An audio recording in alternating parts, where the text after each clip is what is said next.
Now a chance to hear from the man at the center of America's financial future, Treasury Secretary Tim Geithner. He helped deploy the famous TARP funds credited with saving America from financial abyss. But at what price? Take a look at this graphic of the last 100 years. What America owes to other countries now has skyrocketed, gone through the roof. So giant deficits, the agony of unemployment, all on the table as I sat down with Secretary Geithner for his first ever morning show interview. Mr. Secretary, welcome to our morning. Nice to be here. What's the difference in the way you woke up today and the way you woke up a year ago? It's dramatically different. You know, a year ago, we really were on the verge of a full-scale run, a classic panic. People were starting to think about taking their money out of banks. Hadn't happened in a century. It was a remarkable thing. There was just real fear. And economic activity effectively stopped around the world. Things just came to a grinding halt. And waking up this morning, what's the biggest fear?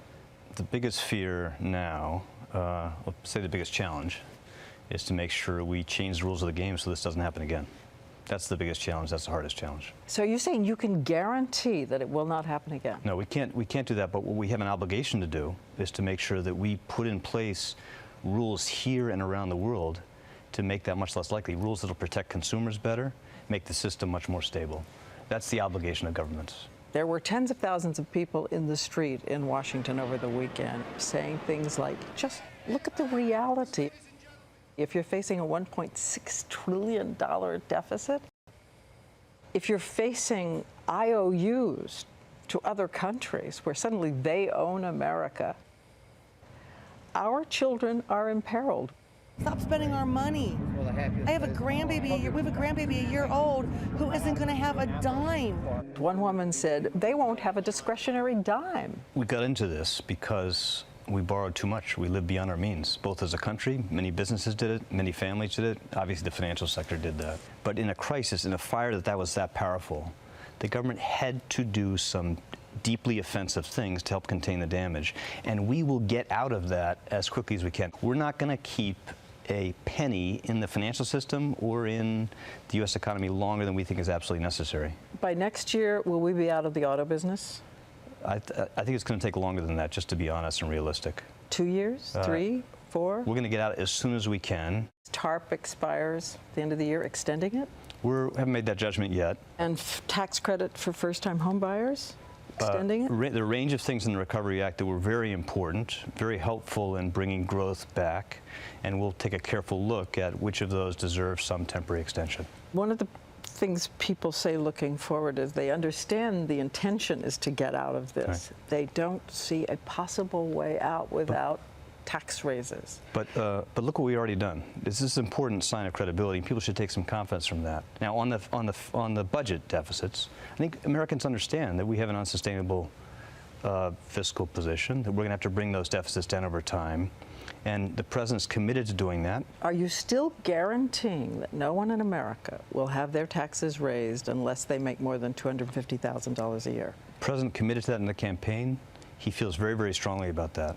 And we can get our fiscal house in order. We can go back as a country to the point where we're living within our means without violating that basic commitment. That's your promise. It will not happen. That's his commitment, and he's very committed to that. And if you look at what we've done, again, he put in place as part of the recovery plan a tax cut that went to 95% of working Americans. Perhaps the most bruising part of all of this for individual families, of course, jobs. And we have a new poll out which shows that 47% of Americans say that either a job loss or a cut in pay has affected their household. That's half of America looking at a Christmas they believe is going to be very different from the Christmas on Wall Street, where salaries are still sky high.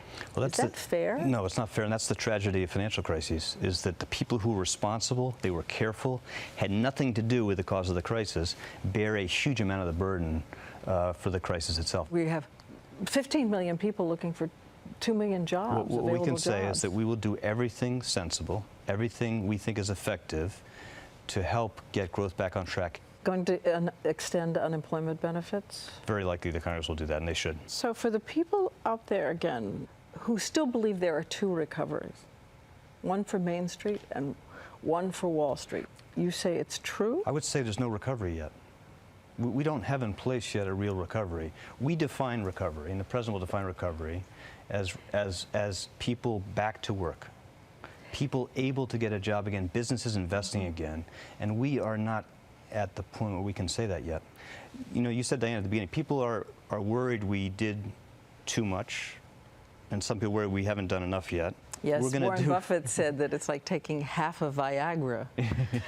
Yeah, but what the president said, and what's important, is we're going to do what it takes to get this economy growing again. And if it means another stimulus, another half of Viagra, you'll do it.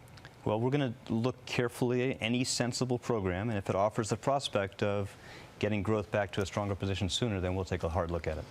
Flash forward a year from now. Talk to somebody sitting out in their kitchen this morning, making breakfast and terrified for their lives. A year from now, the growth will be stronger, unemployment will be lower, it'll be easier to find a job, incomes will be growing more rapidly, people will be able to be more confident in the value of their savings, they'll be more likely to be able to put their kids through college, things will be getting better.